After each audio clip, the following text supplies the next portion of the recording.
ಎಲ್ಲರಿಗೂ ನಮಸ್ಕಾರ. ಇವತ್ತಿನ ವಿಡಿಯೋದಲ್ಲಿ ಉತ್ತರ ಕರ್ನಾಟಕ ಸ್ಟೈಲ್ ಮಂಡಕ್ಕಿ ಒಗ್ಗರಣೆ ಮಾಡೋದು ಹೆಂಗೆ ಅಂತ ತೋರಿಸ್ತೀನಿ. ಮೊದಲಿಗೆ ಇಲ್ಲಿ ಪಾತ್ರೆ ಇಟ್ಟು ಎಣ್ಣೆ ಹಾಕಿ, ಎಣ್ಣೆ ಕಾದ ನಂತರ ಸಾಸಿವೆ ಹಾಕಿ, ಸಾಸಿವೆ ಸಿಡಿಬೇಕು. ಸಿಡಿದ ನಂತರ ಜೀರಿಗೆ ಹಾಕಿ, ಕಡಲೆಬೇಳೆ ಶೇಂಗಾ ನಿಮಗೆ ಬೇಕಂದರೆ ಹಾಕ್ಬೋದು, ಇಲ್ಲ ಅಂದರೆ ಸ್ಕಿಪ್ ಮಾಡ್ಬೋದು. ಹಾಕ್ಬಿಟ್ಟು ಚೆನ್ನಾಗಿ ಎಣ್ಣೆಯಲ್ಲಿ ಫ್ರೈ ಆಗೋಕೆ ಬಿಡಿ. ಆನಂತರ ಚಿಲ್ಲಿ, ಕರಿಬೇವು, ಈರುಳ್ಳಿನ ಸಣ್ಣಗೆ ಹೆಚ್ಚಿಬಿಟ್ಟು ಹಾಕಿ ಎಣ್ಣೆಯಲ್ಲಿ ಚೆನ್ನಾಗಿ ಫ್ರೈ ಮಾಡಿ.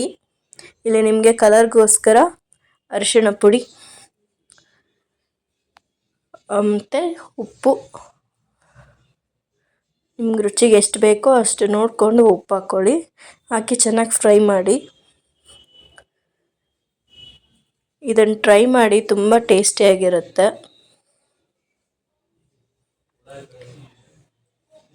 ಸ್ವಲ್ಪ ಫ್ರೈ ಮಾಡಿದ ಮೇಲೆ ಇದಕ್ಕೆ ಟೊಮೆಟೊ ಹಾಕಿ. ಇಲ್ಲಿ ನಾನು 1 ಟೊಮೆಟೊ ಹಾಕಿದ್ದೀನಿ. ಹಾಕಿ ಚೆನ್ನಾಗಿ ಸ್ಮ್ಯಾಶ್ ಆಗೋವರೆಗೂ ಫ್ರೈ ಮಾಡ್ಕೊಳ್ಳಿ. ಇದನ್ನು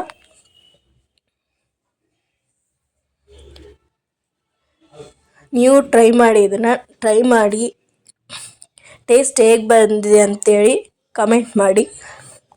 ಇದಕ್ಕೆ ಸ್ವಲ್ಪ ಹುಣಸೆ ಹಣ್ಣನ್ನು ನೆನೆ ಇಟ್ಟು ಹುಣಸೆ ಹಣ್ಣಿನ ನೀರನ್ನ ಹಾಕಬೇಕು.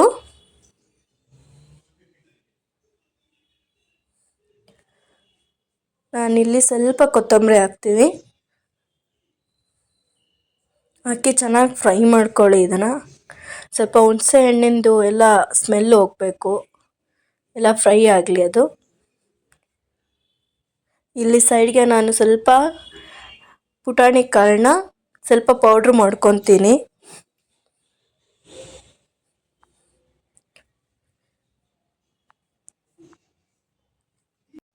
ಈ ಪುಟಾಣಿ ಪೌಡ್ರು ನಾನು ಒಗ್ಗರಣೆಗೋಸ್ಕರ ಮಾಡ್ಕೊಂಡಿರೋದು. ಅದಕ್ಕೆ ಹಾಕಿ ಕಲಿಸ್ತೀನಿ. ಅದಕ್ಕೂ ಫಸ್ಟು ಮಂಡಕ್ಕಿ ತಗೊಂಡು ಈ ಥರ ಚೆನ್ನಾಗಿ ನೀರಲ್ಲಿ ತೊಳ್ಕೊಳ್ಳಿ. ಅದರದ್ದು ಎಲ್ಲ ಹೊಲಸು ಹೋಗುತ್ತೆ. ನೀರ ಹಿಂಗೆ ತೊಳ್ಕೊಂಡು ಚೆನ್ನಾಗಿ ತೊಯ್ಸ್ಕೊಂಡು ತಕ್ಕೋಬೇಕು. ಇದನ್ನು ಹುಳಿ ಮಾಡಿದ್ನಲ್ಲ, ಆ ಹುಳಿಲಿ ಹಾಕಿ ಚೆನ್ನಾಗಿ ಕಲಿಸಿ, ಆ ಪುಟಾಣಿ ಪೌಡ್ರ್ ಮಾಡ್ಕೊಂಡಿದ್ದನ್ನು ಹಾಕಿ ಚೆನ್ನಾಗಿ ಕಲಿಸ್ಕೊಳ್ಳಿ.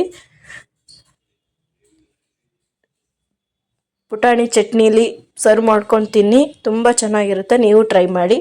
ಈ ವಿಡಿಯೋ ಇಷ್ಟ ಆದರೆ ಲೈಕ್ ಮಾಡಿ, ಶೇರ್ ಮಾಡಿ. ನನ್ನ ಚಾನಲ್ನ ಹೊಸ್ದಾಗಿ ಮಾಡ್ತಿದ್ದೀನಿ, ಸಬ್ಸ್ಕ್ರೈಬ್ ಮಾಡಿ. ಇನ್ನೂ ಇದೇ ಥರ ವಿಡಿಯೋಸ್ ಬರುತ್ತೆ.